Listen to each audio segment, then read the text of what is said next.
You know, I've been thinking about something lately that I believe might speak to where you are right now. There's this weight you've been carrying, and maybe you haven't told anyone about it, but it's there. It sits with you in the morning when you wake up, and it follows you through your day like a shadow you can't shake. And I want you to know that I see you. Not in some mystical way, but in the way one human being recognizes the struggle in another. Because I've been there too, sitting in that quiet space where pain feels like it's the only thing that's real. What I want to talk to you about today isn't going to be wrapped up in a neat little package with a bow on top. I'm not here to tell you that everything happens for a reason in the way people casually throw that phrase around. I'm here to sit with you for a moment and explore something that took me years to understand. Your pain, the thing you've been trying to escape or numb or fix, might actually be the very thing that shapes you into who you're meant to become. Now, before you think I'm about to glorify suffering or tell you that God wants you to hurt, let me be clear. God doesn't delight in our pain the way we don't delight in watching our children stumble and fall. But there's something profound that happens in the breaking, something that can't happen any other way. Think about the story of Joseph for a moment, and I'm not going to give you the Sunday school version. This was a young man who was betrayed by his own brothers, thrown into a pit, sold into slavery, falsely accused, and forgotten in prison. Year after year, he had every reason to believe that his life was over, that the dreams God gave him were just cruel jokes. But Genesis chapter 50, verse 20, Joseph says something that still takes my breath away when I really sit with it. He tells his brothers, "You intended to harm me, but God intended it for good, to accomplish what is now being done, the saving of many lives." That's not a man who bypassed his pain or pretended it didn't matter. That's a man who stood on the other side of decades of suffering and could finally see the thread that connected it all. Your story might not look anything like Joseph's, and that's okay. Maybe you're dealing with a loss that feels like it's torn your world in half. Maybe you're walking through a season of rejection that makes you question your worth. Maybe you're facing a health challenge that's forcing you to confront your mortality in ways you never imagined. Or maybe it's something quieter, something that other people wouldn't even recognize as pain, but it's eating away at you from the inside.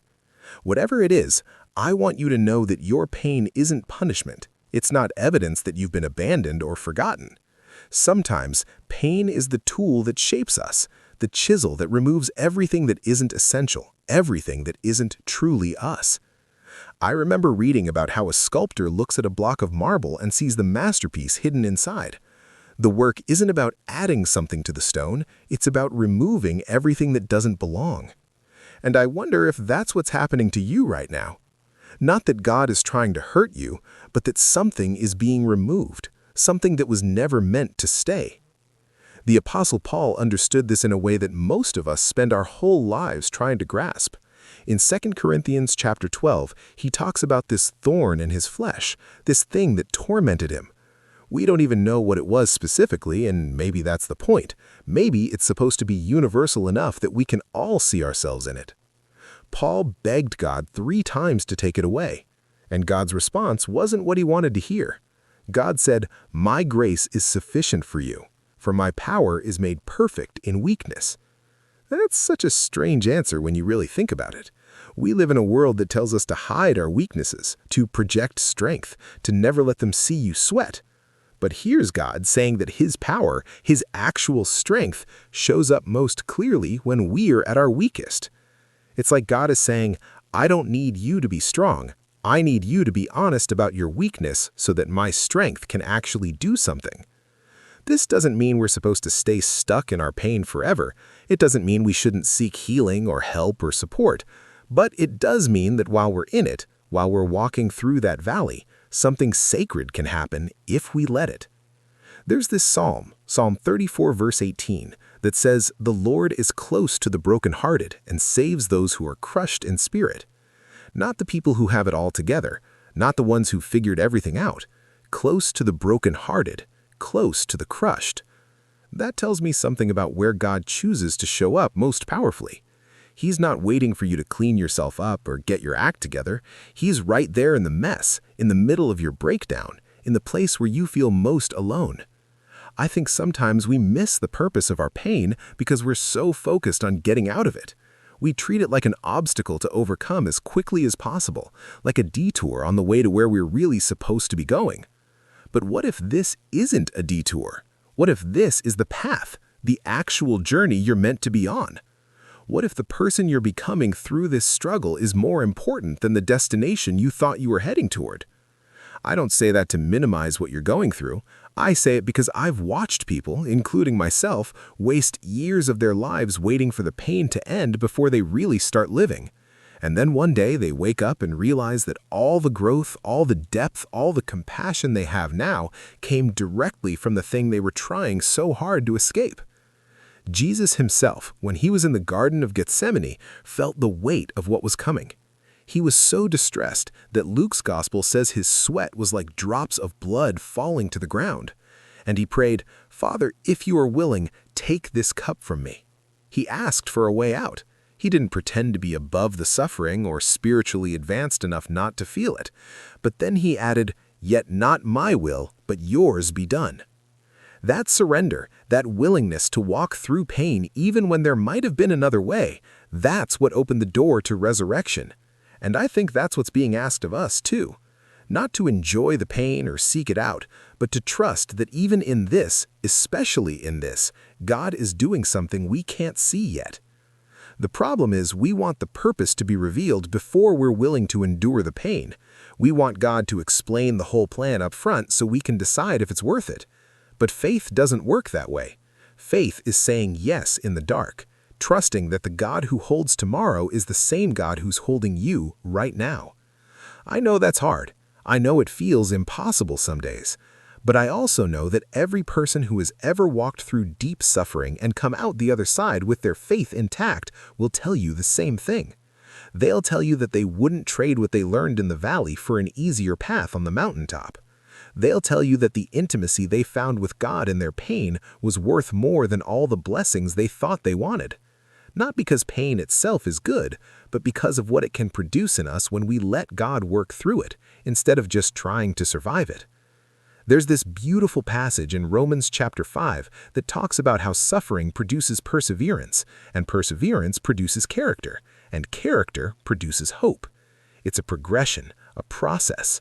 You don't go straight from suffering to hope. There are steps in between, and each one matters.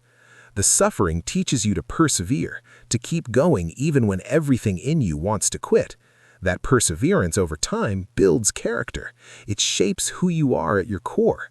And that character, that deep-rootedness in who you've become, that's what produces a hope that can't be shaken. Not a naive hope that thinks everything will always be easy, but a grounded hope that knows you can survive hard things because you already have. I think about the prophet Jeremiah, who had one of the hardest assignments I can imagine. God called him to speak truth to people who didn't want to hear it, to warn them of consequences they refused to believe were coming. He was rejected, imprisoned, thrown into a cistern, and left to die. And yet, in the middle of all that, in Lamentations chapter 3, he writes these words that still amaze me. "Because of the Lord's great love we are not consumed, for his compassions never fail. They are new every morning. Great is your faithfulness."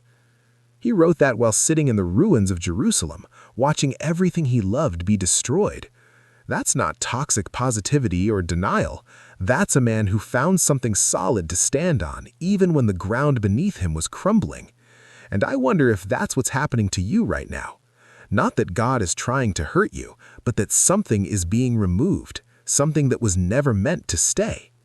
Sometimes the purpose of our pain is to teach us that we're not in control. We spend so much energy trying to manage our lives, trying to predict outcomes, trying to protect ourselves from hurt. And then something happens that shatters that illusion of control, and it's terrifying. But it's also freeing in a strange way. Because once you realize you were never in control to begin with, you can stop exhausting yourself trying to hold everything together. You can release your grip and trust that the one who actually is in control has never let go of you. Proverbs chapter 3 verses 5 and 6 say, "Trust in the Lord with all your heart, and lean not to your own understanding. In all your ways submit to him, and He will make your paths straight. That's not a call to stop thinking or abandon wisdom. It's a call to recognize that our understanding is limited, that we can't see the whole picture the way God can. And sometimes, pain is what breaks us open enough to finally surrender control and trust God. I don't know what your specific pain looks like today. I don't know if it's physical, emotional, relational, financial, or something else entirely. But I do know that you're not reading these words by accident. I believe there's a reason this message found you at this moment in your journey. Maybe it's confirmation of something you've been sensing but haven't had words for. Maybe it's an invitation to shift your perspective just slightly, to consider that your pain might be purposeful, even if it doesn't feel that way. Or maybe it's just permission to stop pretending you're okay, to acknowledge that you're struggling and that's not a sign of weak faith. Whatever it